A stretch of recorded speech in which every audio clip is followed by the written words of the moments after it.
안녕하세요. 반갑습니다. 비트코인 뉴스팡입니다. 비트코인 4% 하락, 트럼프 발언으로 중동 긴장 고조라는 기사인데요. 지금 중동발 위기 고조로 인해서 비트코인이 흔들리고 있는데, 과연 이 비트코인이 어떤 흐름을 앞으로 이어갈지 살펴보도록 하겠습니다. 이 전쟁으로 인한 비트코인의 가격 변화를 한번 설명을 드리긴 했는데, 최근에 있었던 이런 이제 전쟁이나 어떤 군사적 충돌로 인해서 비트코인의 가격 변화를 한번 정리를 해드렸고요. 이번에는 이제 전 세계적으로 역사적으로 과거에 좀 더 멀리 보고 어떻게 비트코인이 이제 흘러갈지를 한번 예측을 해보는 시간을 가져보도록 하겠습니다. 그리고 역사를 공부하면 앞으로 예측하는데 훨씬 더 도움이 많이 되거든요. 그래서 그런 부분을 같이 한번 살펴보도록 하겠습니다. 도움이 되시다면 좋아요, 구독, 댓글, 알림 설정하셔서 최대한 빠르게 정보 받아보시길 바라겠습니다. 비트코인이 24시간 동안 이제 4% 가까이 하락을 했다라는 건데, 이 도널드 트럼프 미국 대통령이 소셜미디어를 통해서 이러한 최고 지도자를 암살할 가능성을 시사하면서 중동에서의 긴장이 한층 고조된 탓이다라고 보고 있습니다. 사태가 조금 이제 소강 상태로 들어가나 했더니 다시 이제 또 불을 붙이고 있어요. 그래서 트럼프는 테헤란서 즉시 대피하라 이런 한마디에 비트코인이 급락했다라는 소식도 있고요. 계속 이제 이란 쪽과 이스라엘의 이제 긴장이 계속되고 있는데, 이게 이제 왜 이렇게 진행이 되는지도 한번 볼 필요가 있겠죠. 비트코인의 가격 단기적인 조정세가 나왔지만 아직까지 뭐 큰 흐름까지는 아닙니다.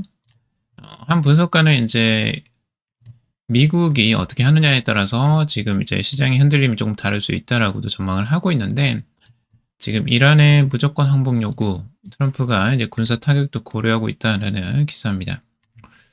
도널드 트럼프 미국 대통령이 이란 최고 지도자 아야톨라 알리 하메네이의 무조건 항복을 요구하며 이란을 압박하고 있다라고 하고 있습니다. 결국에 핵심은 이제 이란의 이제 핵무기에 대해서 원천적으로 그걸 차단하려고 하는 부분이라고 볼 수가 있고, 이제 그걸 위해서 미국이 지금 나서고 있다라고 지금 보여져요.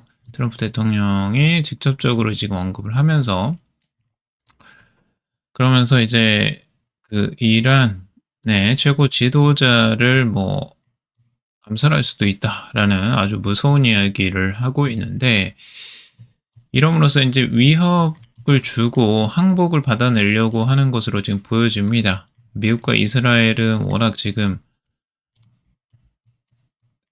단일하게 지금 움직이고 있어서 같이 그 이스라엘을 통해서 지금 그 이란을 타격하는 여러 흐름들이 지금 보여주고 있고,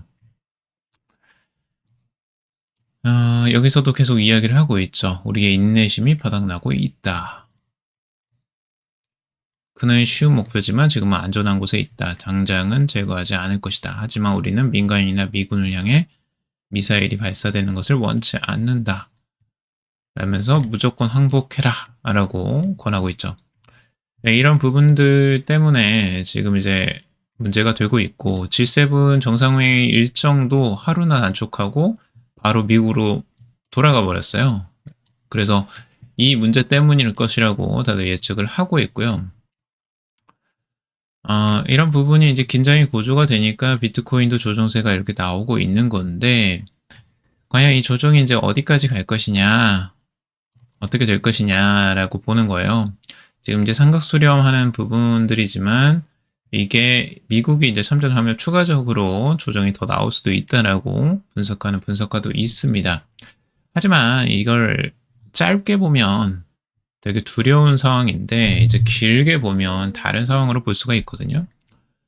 지금 이제 전 세계적인 이 지금 전쟁의 내용들을 한눈에 볼 수 있게 지금 가져와 봤는데요. 지금 베트남 전쟁부터 뭐 걸프전, 아프가니스탄 전쟁, 뭐 이라크 전쟁, 그리고 시리아 내전, 그리고 러시아의 크림반도 합병까지 모두 6가지의 굵직굵직한 전쟁들을 군사적 충돌을 가져와 봤습니다. 지금 보시면 64년도 8월 2일이죠. 그때 이제 베트남 전쟁이 일어나게 되는데 베트남 전쟁 때도 지금 SP와 이제 그 S&P 500 지수 정도로 이제 기준으로 보자면 지수가 폭락을 해요. 그때 이제 베트남 전쟁이 일어난다고 했을 때 폭락을 하지만 그걸 얼마 지나지 않아서 대부분 회복을 해버립니다. 몇 개월 지나지 않아서 대부분은 다 회복을 하고 상승을 계속 올라가 버리죠. 그리고 지금 걸프전 때에도 똑같은데 91년 1월 17일 그때 급격하게 단기적인 하락세가 나오지만 다시 1, 2개월 만에 그걸 모두 회복하고 더 크게 상승을 해버려요.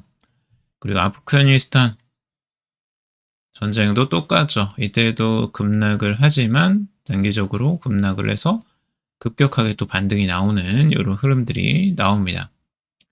그리고 이라크 전쟁도 똑같이 030 2003년 3월 20일 기준으로 지금 발생을 했지만 그때 폭락의 일시적이 나오지만 모두 회복하고 그 이상으로 상승했던 흐름들이 나오고요. 시리아 내전도 똑같아요. 2011년 3월 15일 바닥을 찍고 하락을 하지만 그걸 회복해서 더 크게 상승을 하게 됩니다. 그리고 이제 러시아의 크림반도 합병 같은 경우도 2014년 2월 20일 발생을 하게 됐고 이 발생한 후에 주가는 다시 급락을 했다가 급등을 하죠. 그 이상으로 쭉쭉쭉 계속 올라가요. 그러니까 지금 이제 전쟁이 발생을 했을 때 일시적으로 이제 하락세가 나오지만 대부분 주가들도 모두 회복을 했다는 거죠.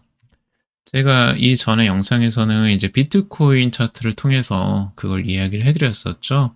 그래서 러시아 우크라이나 전쟁 같은 경우나 몇 가지 최근에 일어났던 전쟁을 기준으로 했을 때에도 비트코인의 일시적인 하락은 있었지만 대부분 회복세 그리고 하락세도 뭐 10% 내로 대부분은 마무리가 됐던 게 대부분이었고요.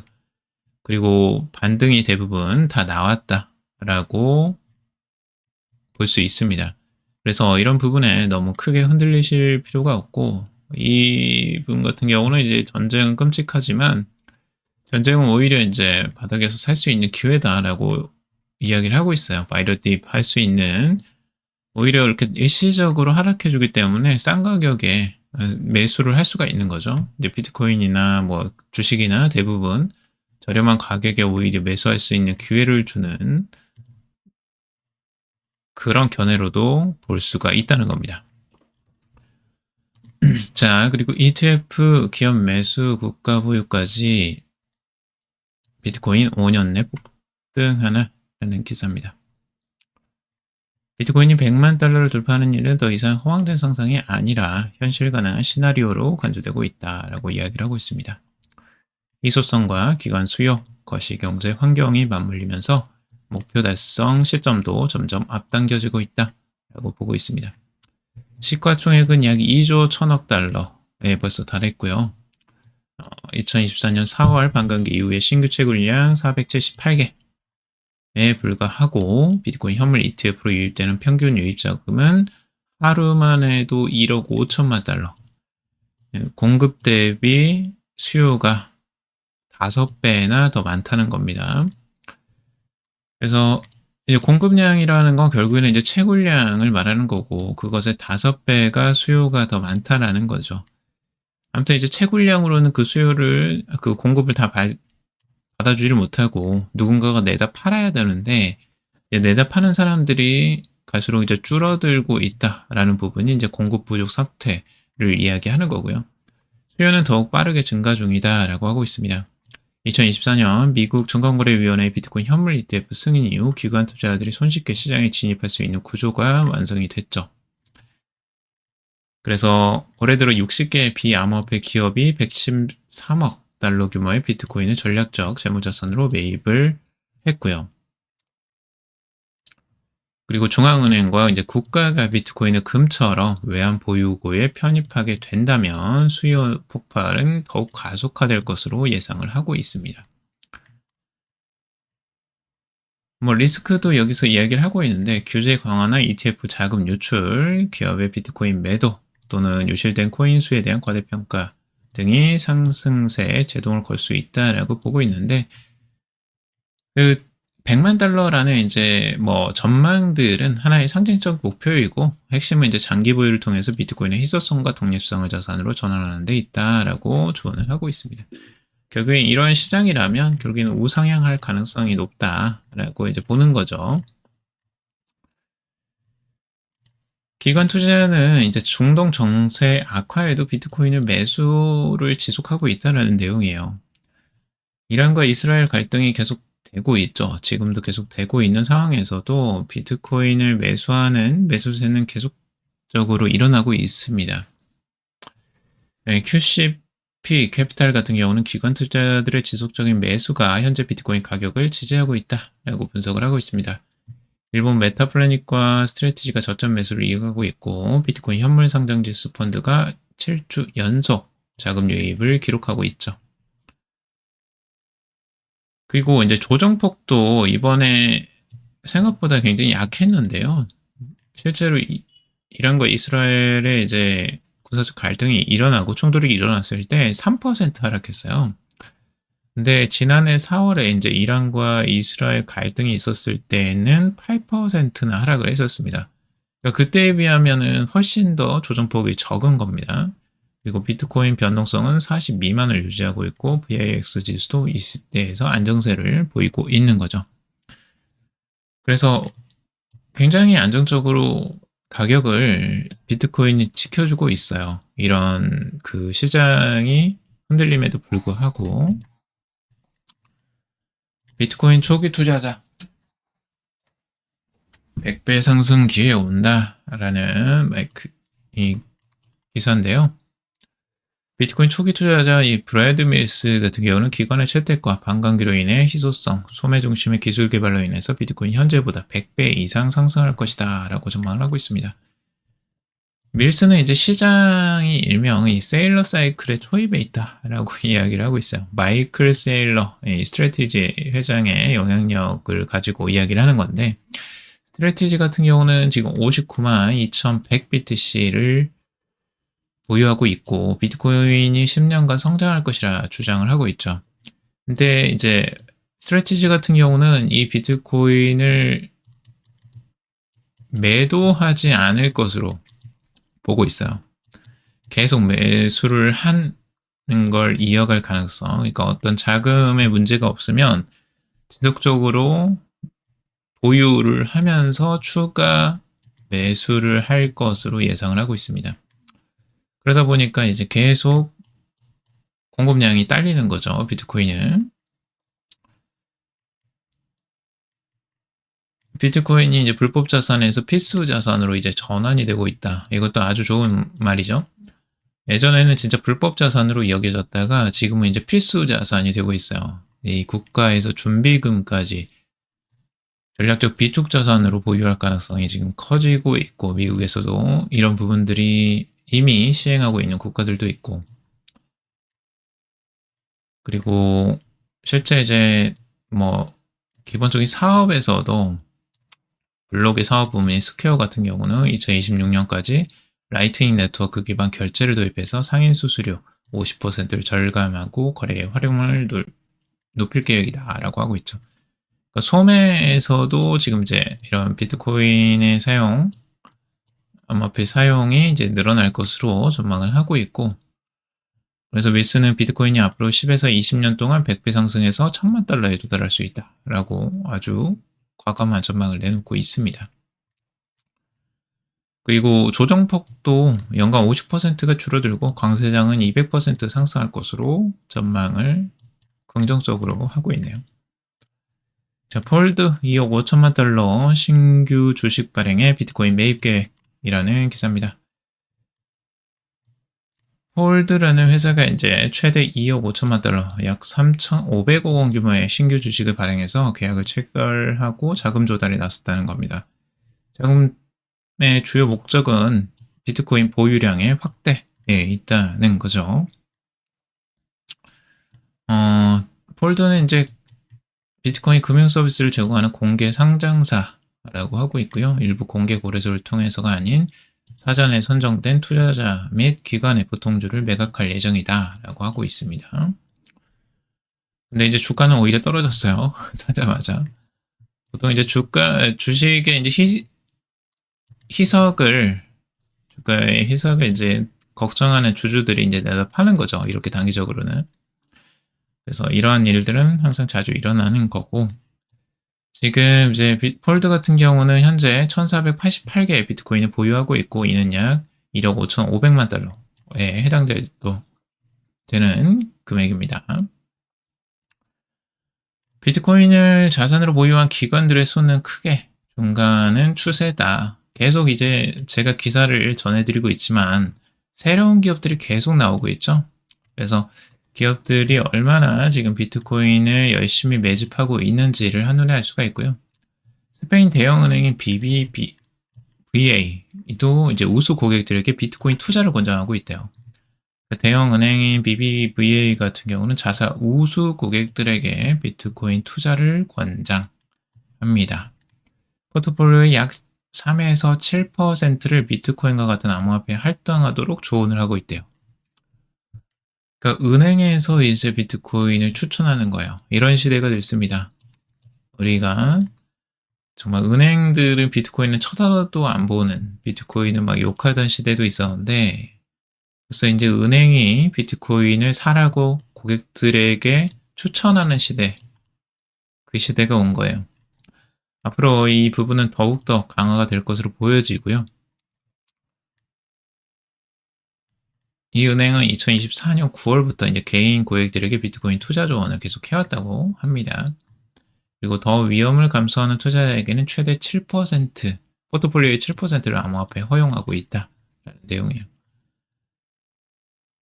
이렇게 전체적으로 지금 시장 상황이 굉장히 비트코인의 우호적으로 바뀌고 있다는 걸 알 수가 있고, 다음 타임폴리오 이 나스닥 100 액티브 ETF의 스테이블코인 기업인 서클 비중이 확대됐다라고 하는데, 지금 이제 ETF에 보통 이제 상장지수 펀드에 여러 개의 기업들이 이제 들어가는 경우가 있잖아요. 근데 이때 지금 들어가는 기업 중에 이제 서클이 이번에 상장이 됐잖아요. 그 상장이 되면서 나스닥이 상장이 되면서 지금 ETF 지수에 이제 들어가는 것으로 볼 수가 있습니다. 상장 기업이기 때문에 이 부분은 확실하게 이제 그 ETF에 이제 자금 유입이 될 것으로 보여지고, 이 ETF들은 더 많아질 것으로 보여져요. 암호화폐 기업들을 추가하는 이런 ETF들이 암호화폐가 그만큼 이제 메인으로 많이 성장을 하고 있다라고 볼 수가 있는 거죠. 서클이 그만큼 또 주요해 보이고요. 여기서도 자, 미국의 이더리움 현물 ETF 보유량 3.91만 개, 사상 최고, 블랙록 점유율 41%라는 기사고, 이더리움 현물 상장지수 펀드 보유량이 사상 최대치를 경신한 것으로 나타났습니다. 블랙록 전체 보유량의 40%, 블랙록이 40%나 차지하고 있어요. 이더리움을 엄청나게 산 거예요. 지금 세계 최대의 자산 운용사인데, 이더리움 현물 ETF 총 보유량이 391만 이더, 약 13조 8천억 원으로 이루고 있습니다. 엄청난 자산이죠, 지금. 이는 ETF 상품 출시 이후 최고 수치이라고 하고 있습니다. 그래서 저번에도 계속 말씀드렸지만 비트코인 ETF뿐만 아니라 이더리움 ETF에도 관심도가 급증하고 있다, 자금 유입이 급증하고 있다라는 부분을 지속적으로 계속 말씀을 드리고 있습니다. 이더리움은 또한 이제 스테이킹으로 3,500만 개를 돌파했다라고 하는 건데, 이더리움의 이제 스테이킹 물량이 사상 최고치를 기록했다라는 거예요. 이더리움의 유동 공급량이 이제 줄어들고 있다라고 하는 건데, 이더리움은 이제 스테이킹을 해서 이자를 받을 수가 있어요. 이제 포스 방식으로 이제 바뀌면서 포우 방식에서 이제 채굴 방식에서 이렇게 지분 증명 방식으로 바뀌면서 이게 이제 스테이킹을 해서 거기에 대한 보상을 받는 거죠. 근데 이제 이게 3,500만 개가 넘은 거예요. 스테이킹 수량이. 근데 스테이킹의 증가는 결국엔 투자자들이 현재 가격에서 매도하기보다 이제 장기 보유 전략으로 전환한다는 뜻으로 해석을 많이 해요. 스테이킹을 했다는 거 지금 당장 팔지 않겠다라는 의미잖아요. 이제 그렇게 해석을 하는 거고 6월 상반기에만 50만 개 이상의 이더가 이제 스테이킹이 됐다. 그래서 이는 유동 공급이 지속적으로 줄고 있음을 시사한다라고 하는 거죠. 그래서 스테이킹 증가와 유동 물량 감소는 투자 신뢰가 커지고 있다라는 신호로 받아들이고 있습니다. 그리고 이더를 매도한 이력이 없는 이 축적 주소의 보유량도 사상 최대치인 2280만 이더를 기록하고 있다라고 합니다. 여기에는 아마 컨센시스 같은 기업들도 들어가 있을 것 같아요. 컨센시스도 이제 그 메타마스크 지갑을 만든 이더리움 공동 참여자가 설립한 기업이죠. 이런 기업들의 투자가 계속 이어지고 있어요. 실제적으로 이더리움에 투자를 계속하고 있고 아크 인베스트 서클 상장 11일 만에 첫 매도 여전히 주요 보유 종목. 아크 인베스트에서 이제 서클을 투자를 하고 11일 만에 이제 차익 실현을 나선다라는 내용이에요. 서클이 상장하자마자 그냥 급격하게 올랐어요. 아주 그냥 불이 붙듯이 확 올라가지고 지금 일부 수익 실현을 하는 것으로 보여집니다. 아주 기분이 좋겠어요. 지금 아크 인베스트는. 그래서 그 투자 수익을 이제 어느 정도 걷고 지금 이제 그래도 ETF에 지금 이미 서클 주식을 많이 보유를 하고 있다고 해요. 그래서 아크 이노베이션 ETF, 아크 차세대 인터넷 ETF, 그리고 핀테크 이노베이션 ETF 뭐 이렇게 세 가지 지금 서클 주식을 보유하고 있다라고 하고 있습니다. ARKK, 예, 아크 이노베이션 ETF 같은 경우는 7조 6,474억 원을 운영하고 있고 서클 보유액만 이제 3억 8,770억 원, 70만 달러, 약 5,294억 원 정도를 가지고 있고 6.6%, 전체의 6.6%나 해당돼요. 상당히 높은 비율이죠. 6.6%면. 그리고 6.7% 다른 곳에서는 그리고 다른 것도 또 6.7% 그러니까 6% 이상을 대부분 다 가지고 있네요. 그래서 지금 서클을 그만큼 주요적으로 보고 있다라고 볼 수가 있어요. 여기 ETF에서 주요 상품이다라고 볼 수가 있는 거고 서클에 이제 조정세가 나오면 아마 추가 매집을 할 가능성들도 있어 보입니다. 아직까지는 조정세가 나오지 않고 너무 계속 올라서 아마 수익 실현을 한 것 같아요. 자, 그리고 JP모건 코인베이스 연계 베이스 블록체인에 JPMD 토큰 출시라고 하고 있고, 자, JP모건에서 코인베이스와 연관된 베이스 블록체인에서 자사 디지털 토큰인 JPMD를 출시한다라는 내용이에요. 이 프로그램은 은행 내 달러 예치금을 나타내는 디지털 자산인데, 기관 고객에게 빠르고 안전한 달러 거래를 제공하기 위해 설계가 되었다고 합니다. JPM 토큰이 예전에 한 번 있었던 것 같은데 JPMD 토큰 파일럿 프로그램을 이제 진행을 할 예정이라고 해요. 이번 거래는 며칠 내에 이루어질 예정이고 이런 거래 과정에서 JP모건이 보유한 디지털 지갑에서 코인베이스 글로벌로 JPMD 토큰이 일정량 전송이 됐다. 그러니까 지금 코인베이스와 아마 협력해서 하는 것 같아요. 코인베이스의 지금 그 베이스 블록체인을 사용하는 거 보니까 JP모건은 지금 코인베이스와 아마 협력을 해서 지금 이 코인을 출시를 하는 것으로 보여지고 서로 협력 관계에 이제 들어가겠죠. 그럼 코인베이스에도 상장될 뭐 서로 협력이 이렇게 이루어지는 거겠죠. 그러니까 JP모건이라는 엄청난 이 초대형 투자은행이 실제적으로 이제 자신의 토큰을 만들어서 운영을 하는 겁니다. 이 부분은 변화를 우리가 명확히 알아차려야 됩니다. 실제적으로 은행이 지금 바뀌고 있다. 자신들만의 토큰을 지금 만들고 이제 스테이블 코인도 만들려고 하고 있어요, 다들. 그래서 이런 부분이 지금 시대가 많이 바뀌고 있고 이제 기존의 달러나 뭐 원화를 대체하는 이제 스테이블 코인들의 활성화가 급격하게 증가할 것으로 보여집니다. 코인베이스, 테더, 민주당 로비 강화, 디지털 법안 통과 기회 노린다. 코인베이스와 테더가 로비를 열심히 하고 있다고 해요. 이 코인베이스 같은 경우는 카멀라 해리스와 이제 버락 오바마 전 대통령의 고문이었던 데이비드 플러프로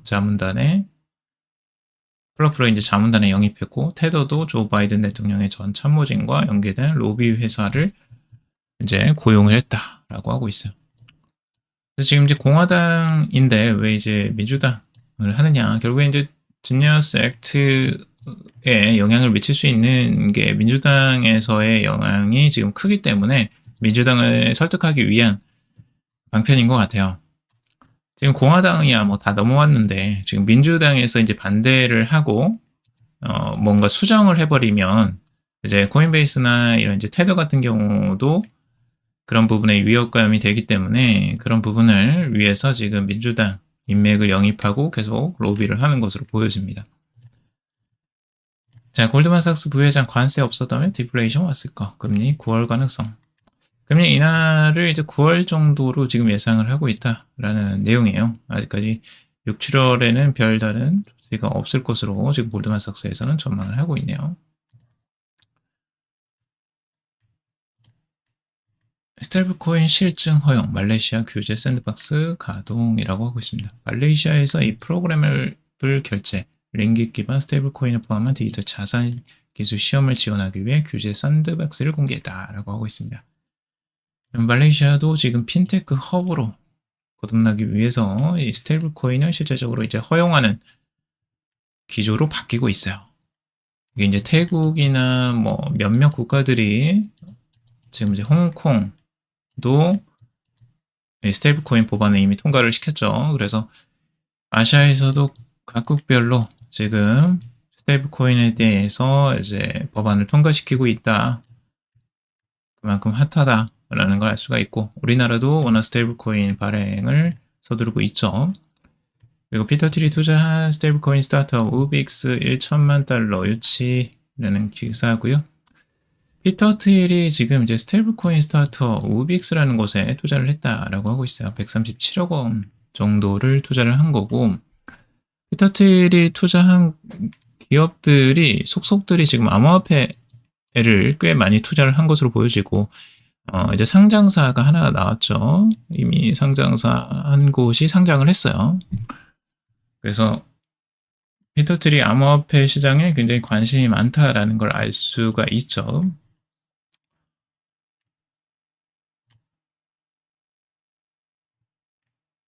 자, 오늘 여기까지 정리해봤습니다. 여러분들 도움이 되셨길 바라고요. 도움이 되셨다면 좋아요, 구독, 댓글, 알림 설정하셔서 최대한 빠르게 정보 받아보시길 바라겠습니다. 투자에 관련된 정보들은 참고사항일 뿐이고 조언이 아니니 투자할 때 여러분들 스스로 꼭 판단하시고 결정하시길 바라겠습니다. 금일도 방송 들어주셔서 감사합니다.